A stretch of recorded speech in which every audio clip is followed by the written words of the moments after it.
There's nothing that I can say on this microphone that you have not already heard elsewhere, or that you have not already thought yourself. You don't need me to tell you what's happening. You know. You already know. You've seen the clips, you've seen the news, you know exactly what it is we're going over in this video, and you know how catastrophic it's going to be. Because the Toronto Maple Leafs, after winning their first series in a playoff run in 20 years, 19 years. Okay, so 2 decades, almost 2 decades. It has been since the last time the Leafs made it out of the first round. And what do? After you eliminate the Tampa Bay Lightning in 6 games, overtime winner John Tavares, Johnny T, the boyhood dream has come true. The guy scores for his hometown Maple Leafs to send them to the second round. Tavares was, when was he drafted? 09? Right? So he was 18 in 2009, so 2004 minus 5 years. He was 13. John Tavares was a preteen the last time the Maple Leafs made the second round. And as an adult, he scores the game-winning goal to send them back there. Okay, great. It's an amazing moment. Everybody's super stoked. I'm super stoked. I feel happy for the Maple Leafs fans. But then a clip goes viral on social media of Leafs fans in Maple Leaf Square outside in the streets of Toronto, saying 3 words and clapping a few times after that. We want Florida. We want Florida. Clap, clap, clap, clap, clap. They were doing it for a while. It was a thing. It went viral. The clip went viral because everybody was like, wait a minute. The Leafs are playing the winner of Florida-Boston. And if they get Florida, that's awesome because they don't have to play Boston. And now look at them. Now look at the series. Take a look at the Toronto Maple Leafs playing themselves what was probably, I think Steve Dangle said this as well, probably the game where they were closest to winning in Game 3, but wherein they still looked the worst, oddly enough. The Maple Leafs lose game number 3 yesterday to Sam Reinhart and his overtime heroics, and as a result, the Leafs are down 3-0 in the second round series against the Panthers. Let that sink in for a little bit. Leafs fans were chanting like crazy. They wanted the Florida Panthers. They didn't want Boston. They wanted to see the Cats in round 2.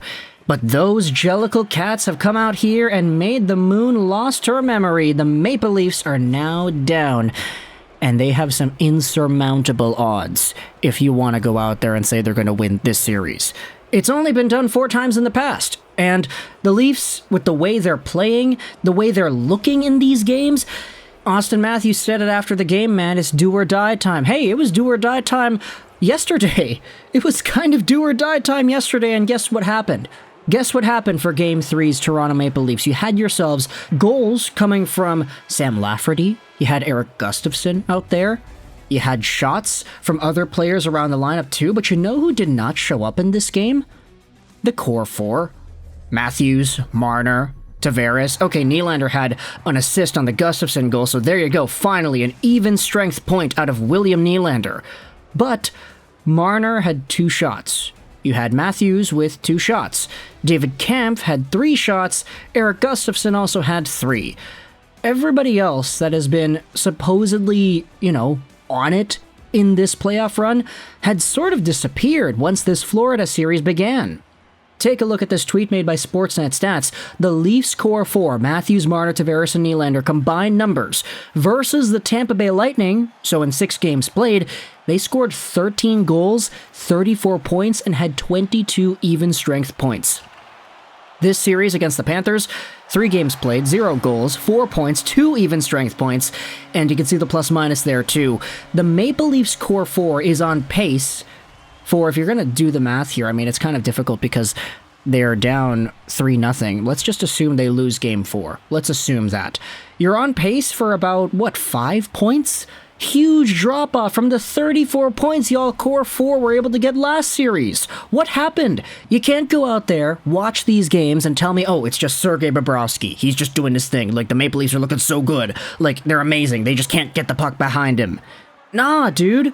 Like, did you see that Game 3 yesterday? Did you see not only the lack of offense from your top guys, but also just the defensive coverage too? Like, that Sam Reinhart goal in overtime? Abysmal defending. Oh my gosh, you talk about playing not to lose? Well, you're playing to throw the game when you let the guy just waltz in like that into the offensive zone unharmed. He dumps it around, gets the pass back, and it's all of a sudden a wraparound chance. Like, terrible defensive coverage, no heart. Everybody's saying the same thing, that the Maple Leafs sort of used up all their mojo, they used up all their magic in that first round series. And you saw the reaction after the first round series. Leafs fans were jumping over the moon. Round 1 was their Stanley Cup. And unfortunately, I think if you take a look at where the Leafs are right now, from the beginning of Game 1 against Florida, you didn't really see a team that looked like they were building on defeating the Tampa Bay Lightning, the scary big bad Lightning that have made the finals 3 seasons in a row. Toronto wasn't playing like a team that had just taken them out. Actually, no, let me rephrase that. The Maple Leafs were not playing like a team that was riding that high of beating the Lightning. The Maple Leafs were playing like a team that was relieved that they beat the Lightning. Like, okay, we got it. All right, now time to relax. Like, we got the Florida Panthers. They're the wild card team. They're not that good. Okay, we'll play our game and we'll do well. And no, you didn't. You didn't do well. Now everybody on their team that's supposed to be carrying and that did carry in that Tampa series, they're gone to sleep. They're not showing up. They're not playing. Auston Matthews had a post in the first few shifts, or his first shift, of Game 3. And then it took him, like 20, 30 minutes to get another shot on goal? Like, you're Auston Matthews. What are you doing? Mitch Marner. The guy can't shoot anymore. The guy's passing way too often. It's leading to way too many turnovers.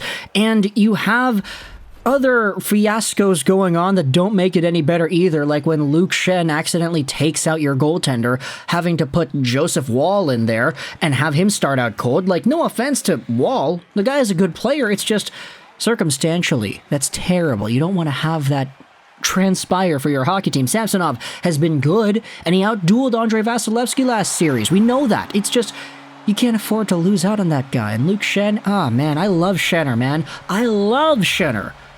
But that's a mistake that might cost you the series if it was not already costed earlier on before. And the worst part of it all is that when you think about the Maple Leafs finally breaking that curse, their first round woes, they're losers, they don't show up to play when it matters, and they always choke. This feels kind of worse, because they finally broke free. They finally did it.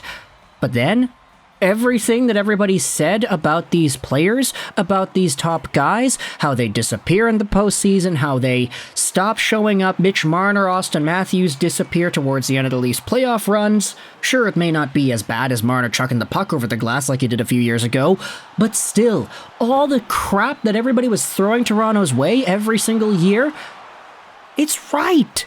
It's proven right with the way you're seeing these guys perform against the Panthers. They got to overtime because of Erik Gustafsson and Sam Lafferty. Marner, Tavares, Nylander, Matthews, nowhere to be found. Except for Nylander, the assist. Okay, I'll get that one off my chest there. But this is not good. Sheldon Keefe, get your team under control. Get your players under control. I've been seeing everybody talking about this idea, fire the guy. Oh, no, it's Matthews' fault. It's whatever's fault. It's whoever. I don't want to be Kyle Dubas right now. Being a GM at the NHL level is pretty cool. But just imagine the stress that guy has to go through watching this assembly of a team go out there and try to fulfill his legacy. It's just not worth it. Let me know your thoughts in the comment section below about the Maple Leafs and the Panthers. Do you think the Leafs are going to make it past? Can they do the ever so elusive 3-0 comeback? It's only been done 3 times before, and the last time it happened was a decade ago. Let me know your thoughts in the comment section below. I hope you enjoyed this video. And bye.